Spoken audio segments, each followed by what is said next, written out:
चलिए दोस्तों, तो फिर मैं एक बहुत ही महत्वपूर्ण विषय आपके सामने लेकर आया हूँ।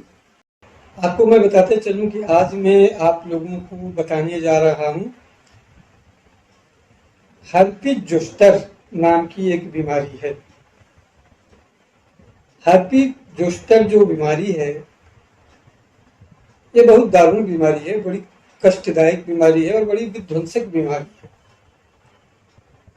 इसमें छाले होते हैं शरीर के ऊपरी अंगों पे, चमड़ी पर छाले दिखते हैं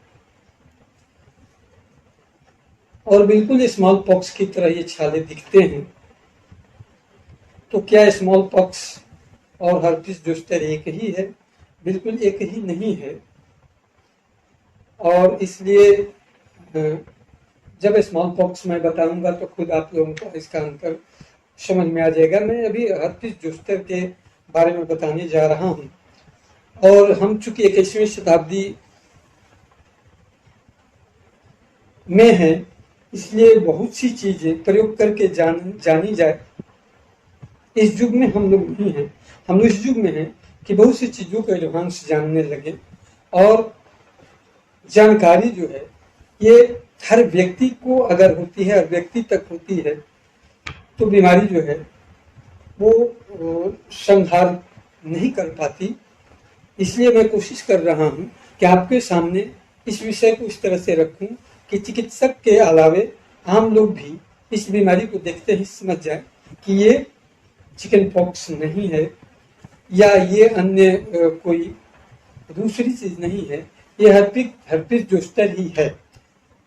तो पहले तो मैं आप लोगों को एक और भी चीज बताने जा रहा हूँ जो बड़ी अफसोस जनक है कि हम स्मॉल पॉक्स को या उसके भ्रम में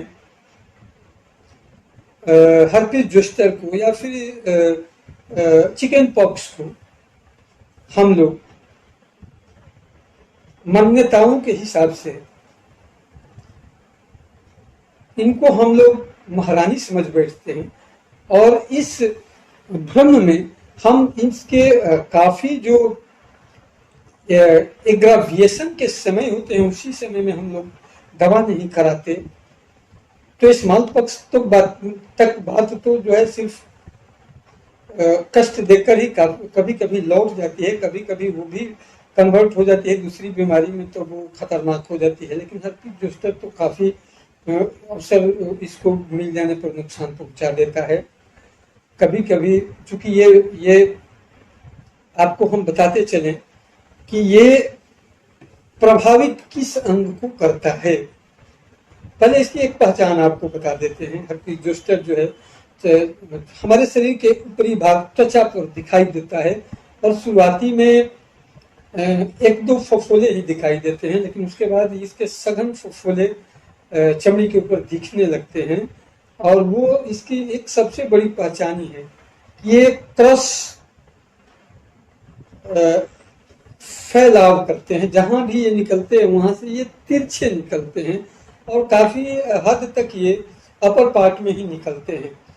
जैसे हमारे अगर ये चेस्ट पे निकले तो ये ऐसे चलेंगे, चेहरे पे निकले तो ऐसे चलेंगे, हमारे जांघों पर निकले तो ये फिर ऐसे तिरछा ही भागेंगे। ये इसकी सबसे बड़ी एक पहचान है और ये काफी माने 98% इसी रूप में होता है। ये चूंकि सबसे पहले डोर्सल और गैंग्लियोनिक नर्व्स को अपने चपेट में लेता है, तो इस प्रकार ये मूलतः एक तंत्रिका तंत्र की बीमारी है, एक तंत्रिका तंत्र पर अपना जकड़ जमाता है और इसलिए ये और भी कष्टदायक होता है। क्योंकि हमारा जो तंत्रिका तंत्र है, तो सेंसरी हमारे जो ऑर्गन्स है, नर्व्स है, उन्हीं को ये इफेक्ट करता है। इसलिए ये काफी दारुण होता है और काफी विध्वंसक भी इसीलिए हो जाता है क्योंकि ये डायरेक्ट तंत्रिका तंत्र को इन्फेक्टेड करता है, जिसमें हमारा सेंट्रल नर्वस फ्लूइड्स जो है वो सबसे पहले डिफेक्टिव हो जाता है। और इसीलिए बाहर से दी गई दवाएं इस पर काफ़ी हद तक अंकुश लगाने में असफल रहती हैं। और मैं आपको बता दूं, मैं किसी पैथी का तौहीनी नहीं करता हूं, फिर भी जो पैथी ऊपर से नीचे की तरफ काम करती है वो उस गहराई तक पहुंचने में अक्षम रहती है जहां से ये बीमारी पैदा होती है। अब जब मैंने ये बताया कि तंत्रिका तंत्र को प्रभावित करती है, वो भी सीएनएफ को तो सेंट्रल नर्वस सिस्टम समझते हैं कि हमारे बिल्कुल स्पाइनल कॉर्ड के मध्य रहता है। इसलिए इसका सबसे बेहतर इलाज होम्योपैथी में है। होम्योपैथी की दवाएं इसको काबू में करने में काफी सफल रही हैं। प्रैक्टिकली हम लोगों ने देखा है, जब ये बीमारी किसी को हो जाए तो वो इसको महारानी के चक्कर में भ्रम में न फैले। ये पखंडवाद ने काफी इस बीमारी को और जटिल बनाने में मदद किया है। एक वायरल डिजीज है और ये आपको बताते चले कि वैरिशेला जोस्टर ग्रुप का वायरस है, ये कोई महारानी नहीं है। ये वैरिशेला जोस्टर ग्रुप का वायरस है और ये वायरस जब अटैक करता है तो हमारे अगर अपर पार्ट में करता है तो ये म्यूकस मेम्ब्रेन्स को भी काफी हानि पहुंचाता है। और अगर ये अपर पार्ट में इस पार्ट में आ जाए तो जल्दी से इलाज अगर नहीं किया गया तो आँख की रोशनी जा सकती है, हमारे सुनने की शक्ति जा सकती है, क्योंकि ये तंत्रिका तंत्र को डैमेज कर देगा अगर, तो उसको रिपेयर करना बड़ी कठिन काम है। इसलिए इसमें मुस्तैदी रखें और तुरंत सफल चिकित्सक के संपर्क में जाएं। सफल चिकित्सक के संपर्क में जाएं और इलाज कराएं। मैं आपको कुछ औषधियां भी बताता हूं होम्योपैथी की, जो इसमें काफी कारगर हैं। इसमें रस्टक्स 30 पावर की दवा काफी कारगर है, लेकिन उसकी लिमिटेशन है। वो मतलब मांसपेशियों तक ही काम करती है। इसलिए हमको नर्वस सिस्टम तक काम करने वाली दवा हमारे पास हाइपेरिकम है, तो हाइपेरिकम भी इसमें काफी हद तक मदद पहुंचाती है। फिर रेनानिकुलस नाम की दवा है और ये दवाएं काफी इस बीमारी को न सिर्फ काबू में करती है बल्कि इन्फेक्टेड व्यक्ति को बहुत तेजी से पूर्ण स्वस्थ बना देती है। अब आपको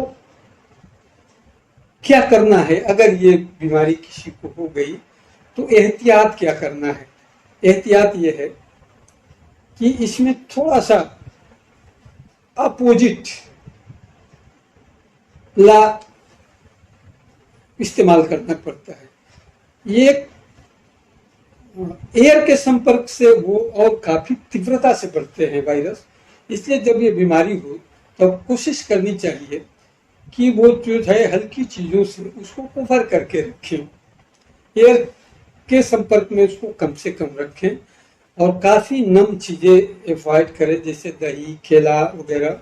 विटामिन सी युक्त भोजन लें और तरल पदार्थ का सेवन ज़्यादा करें। और आप हार्ड डाइजेस्टिव फूड तो बिल्कुल त्याग दें 3 से 4, 5, 7 दिनों तक। और लंग्स को नमी पहुंचाने वाली चीज़ें न लें, नहीं तो ये फिर निमोनिया में भी कन्वर्ट हो जाएगा। तरल पदार्थ लें। आप विटामिन सी युक्त, विटामिन ए युक्त भोजन लें। गाजर का सेवन करें और गाजर, पालक, मूली सबका आप सूप बनाकर पिए तो ज़्यादा बेहतर रहेगा। इस प्रकार हम हर्पीस जोस्टर को काबू में कर सकते हैं। और फिर आपसे एक बार आग्रह करते हैं कि आप कभी भी भूलकर भी ऐसे जब छाले दिखें तो डर करके कि ये महारानी है, इलाज से वंचित न रखें। जितना देर वंचित रखेंगे उतनी ही यह बीमारी जटिल होगी।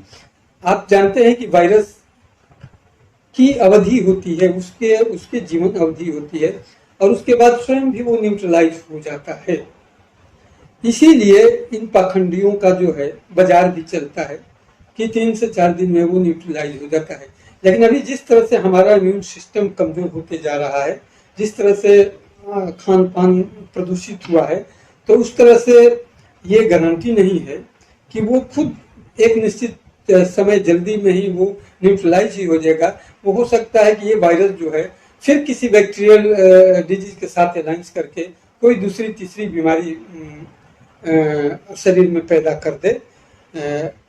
इसलिए इसको जल्दी ही इलाज कराएं, एक सफल होम्योपैथिक चिकित्सक से संपर्क करें। और तब तक के लिए आपको हमने जो 3 दवाएं बताई हैं, वो 3 दवाएं बहुत ही इसको काबू में करने में सफलता हासिल की है। मुझे तो कभी भी ये तीनों दवाएं निराश नहीं की है। उन तीनों दवाओं को आप घर में रखें और हर्पिस के आक्रमण और यातना दोनों से आप बच सकते हैं। जय हिंद, जय भारत, जय होम्योपैथ। और आप इस चैनल को जरूर सब्सक्राइब करें।